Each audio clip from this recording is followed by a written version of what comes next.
So Michael says, when picking a GBP name in an area like Brooklyn, which consists of multiple neighborhoods, should I put in the name of the GBP?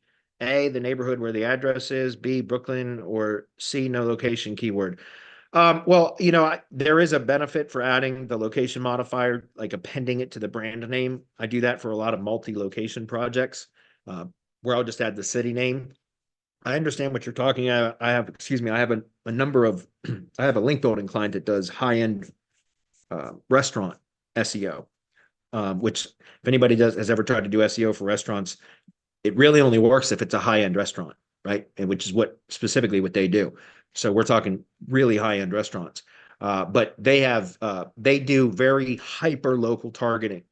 So like I know like Williamsburg, Brooklyn, that is a name. I'm not familiar with New York City. I've never been.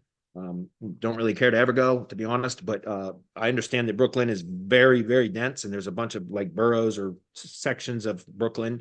And Williamsburg, Brooklyn has its own entity, Williamsburg, comma Brooklyn in Wikipedia. So we do a lot of optimization for that because that's where it's located, if that makes sense. So yeah, I get that. I would probably, I don't have any experience in doing SEO, a local SEO in very densely populated areas like this. So I can't really give you the best um, recommendations because I haven't done SEO in very, very densely populated cities like this. So I just don't know, but I can tell from the strategy that they are employing, and I'm just doing the link building for them, that they target hyper local. So like, again, we push really hard on Williamsburg, comma, Brooklyn, if that's clear. And you can also, there's variations of that. It doesn't always have to be Williamsburg, comma, Brooklyn. It can be Williamsburg, comma, NYC, right? It's because there's a Williamsburg, Virginia, a very historical town, Williamsburg, Virginia, right? This very, very historical town. So Williamsburg, Brooklyn, you have to have some kind of a modifier in there to make it known that it's New York City, not Virginia, if that's clear. So I don't have the best answer for that, except that what they're doing, that seems logical to me, which would be to target the specific neighborhood within Brooklyn, right? For that GBP. However, I see what you talk about here. So again, I don't know if that's the best answer because I don't have experience doing very densely populated local SEO. Sorry, I don't. But just based upon what they're doing, and it seems very logical to me, it just go hyper local in those types of instances because you're not going to get a lot of maps coverage for those in very densely populated areas because there's probably dozens, if not hundreds of other competitors in very close proximity. So your maps coverage area is going to be very narrow, if that's clear. So you might as well focus in on the specific neighborhood, right, and get a lot of traffic that way. I hope that was a good answer, but again, I'm sorry, it's just I don't have a lot of experience in that.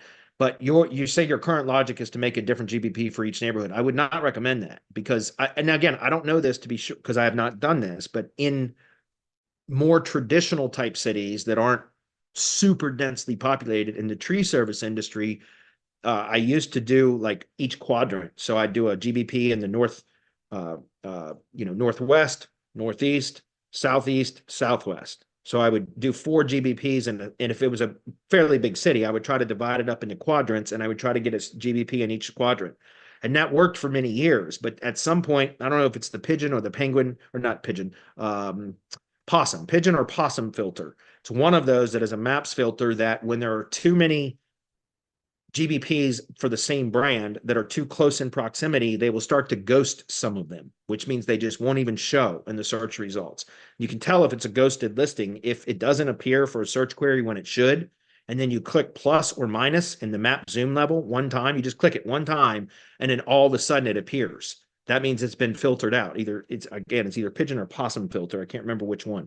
And I had a number of tree service lead gen locations that got filtered out that way.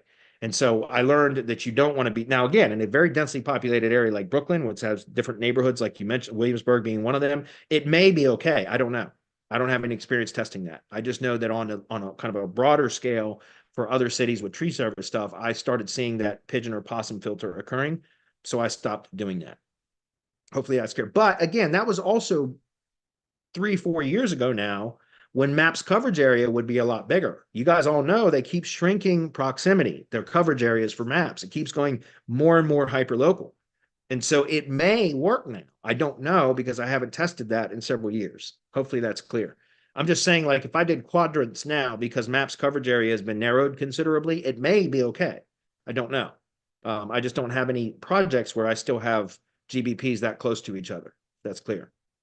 So again, something like that, Michael, I can't give you a real good answer on other than test. Really. Unfortunately, that's my best answer.